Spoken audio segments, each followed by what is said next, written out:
Welcome everyone to the Roman Show, and it's a true honor to have this gentleman here on the Roman Show, a man who's been in the game for quite some time in the heavy metal rock world, Mr. Ron Keel. Ron, thank you so much for joining us. The new record is called Keel's World. He was just telling me right now, we live in Keel's World. It's wild, crazy, but a whole lot of fun. It dropped back in August, and I gotta say, Ron, you hit the ball right off the field here with a home run with this record. So congratulations on it, first and foremost.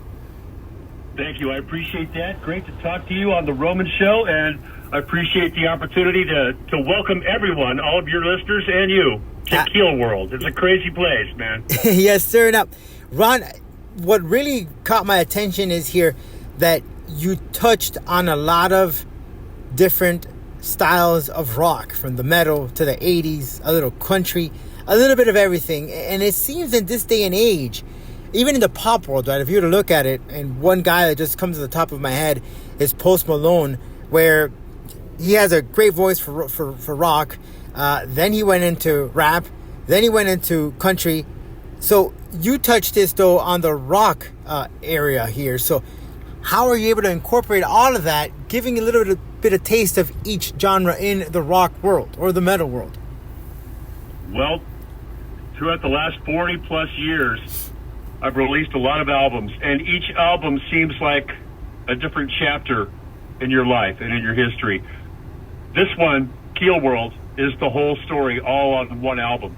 The story of a lifelong journey through multiple landscapes and different styles of music that I've explored and enjoyed over the past 4.5 decades. And it all starts with the songs. Whatever style of music you want to call it, metal, rock, country, southern rock, whatever, they have to be songs that come from the heart, that tell stories that say something about who I am, and hopefully those stories and those words and music will resonate with the people that listen. Since you have that history in the music world, do you see the music, the rock world, shifting to this where they're diverse? And we hear this from many bands, right? One that I top of my head right now is Metallica, right? They started very heavy, hardcore. Then it was the Black Album, where they kind of shifted into sound. And then you go into the other two, it's like, whoa, what happened here? But now it seems that some of these bands, they'll take one record and you see a mix of things. I could see some of the new bands that have tried that. Disturbed would be one of them, where you hear a little heavy metal, then you hear a little ballad. I mean, you get a little bit of everything. Is this where we're headed? Well, diversity is part of life. I mean, it's on every menu in every restaurant. You can have spaghetti or you can have cake. For me, music was always a menu full of these wonderful different flavors. I grew up playing the blues, classical music, in the 60s and 70s with all of the wonderful bands that shaped that culture back then. And to me, growing up in the 70s, you could hear Black Sabbath and the Eagles on the same radio station. Those lines weren't so clearly defined back then. Now, everything is segmented, divided, classified, and I don't want to live inside any of those fences, man. Life is a beautiful journey, and the Keel World is an amazing place. I want to explore all those tastes and flavors and landscapes. I had an amazing career in rock and metal in the 80s with a band called Keel. Mm-hmm. We sold about 3 million records and had all 3 of our major label albums in the Hot 100 on Billboard charts.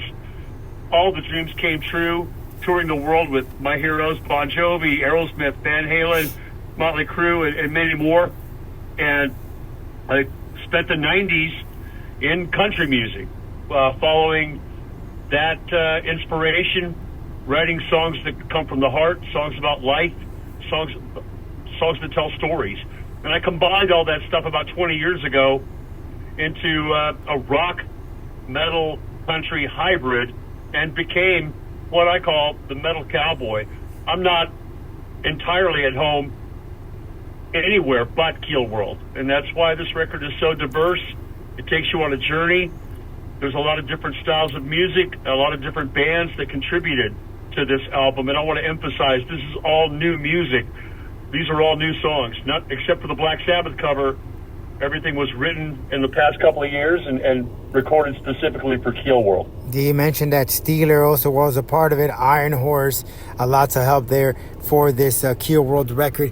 When you say that, what is it that you say, Ron, to a band that the fans have been used to on a certain path, the same style of music, very hardcore, very heavy orchestrated, but then you decided as a group, so you know what, we're gonna go try this riff, we want to challenge ourselves. And we've seen that nowadays where some fans are like, the band sold out, they went pop, they went mainstream. What is it in the mind of an artist to say to a fan to understand, like, this is why we need to do this in order to challenge ourselves as an artist?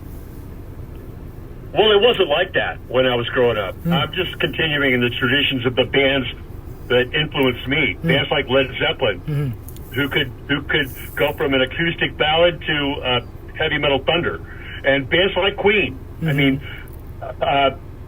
Bohemian Rhapsody and another one, Rides the Bus. I mean, they couldn't be more different or more diametrically opposed.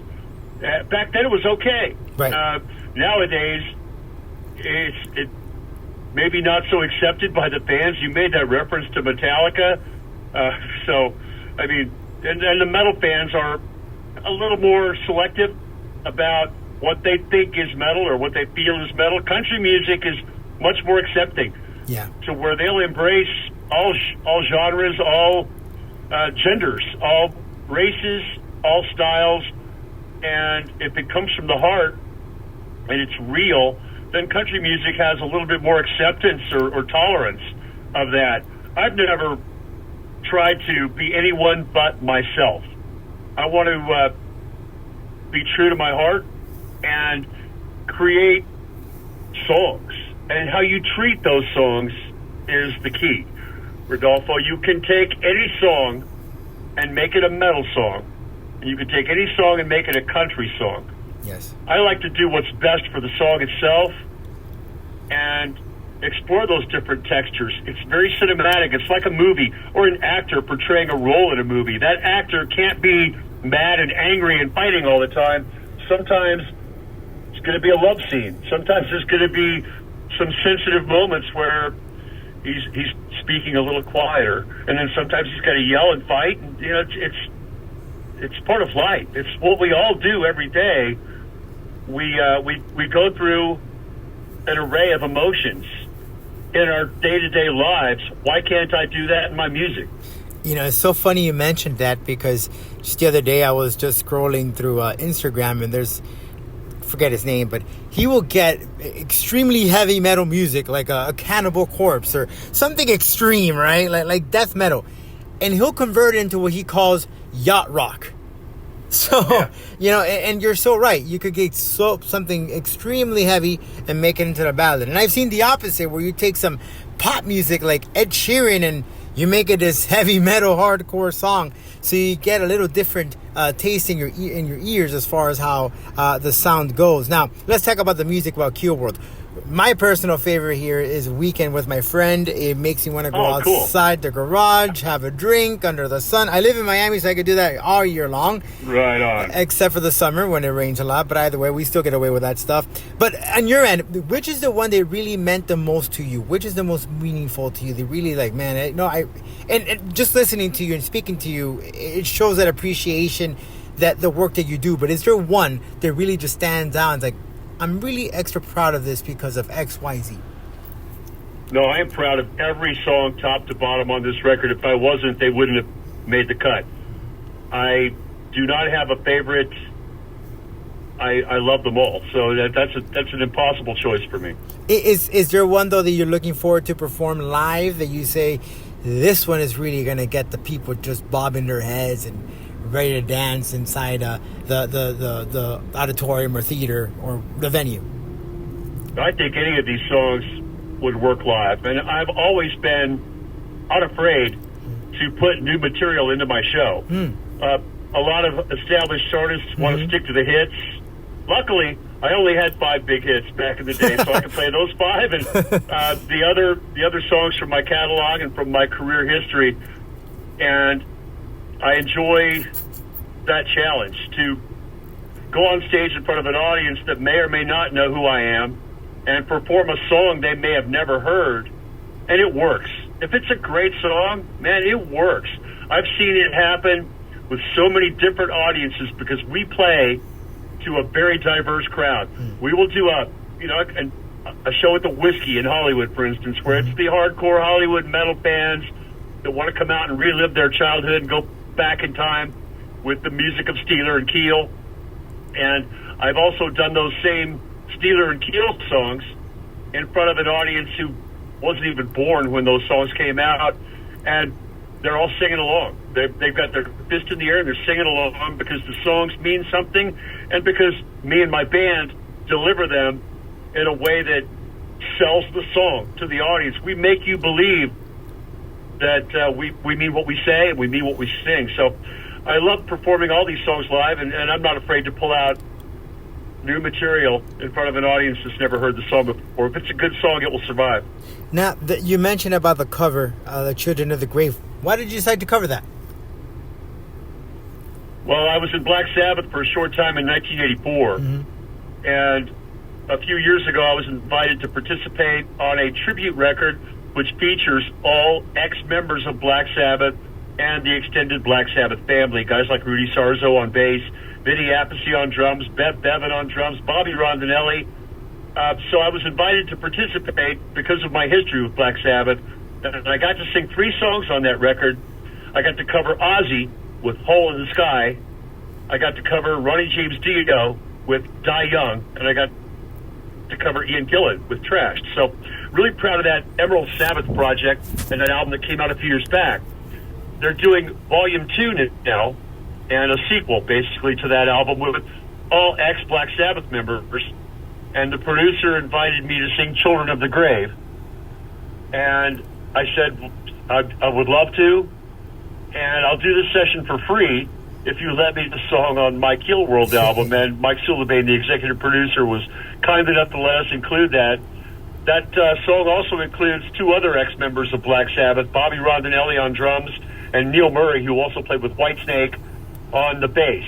So we've got a reunion of sorts of ex-Sabbath members on this Children of the Grave cover on KEELWORLD, and I think it has a very special place on the album because it shows that side of my history, and it shows my love and appreciation for real, true metal music. So now that the record is out, been out there a couple of weeks now, right? A month and change, about a month. Yeah. Are we going to hit the tour? Are we going to go on the road? What places are we looking at? I've been on the road all year, man. I've been on the road all year long.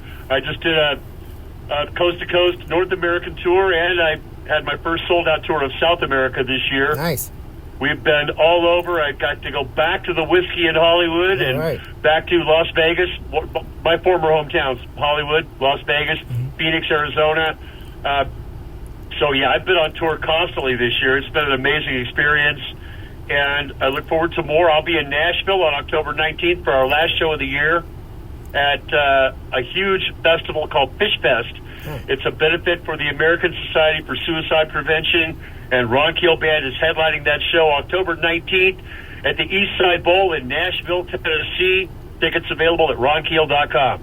Wonderful, wonderful. This actually happens to be Suicide National Prevention Month in September, so good stuff there and passing out the word. Yeah, it's a great cause. So, Ron, so that's the end of the year for you. How about next year? Do we have any places that you're looking forward to, or we're still working on that? Yeah, we'll stay tuned. We'll see what happens next year. One song at a time, one day at a time. I'm either going to go big or I'm going to go home. You know, that's how I roll.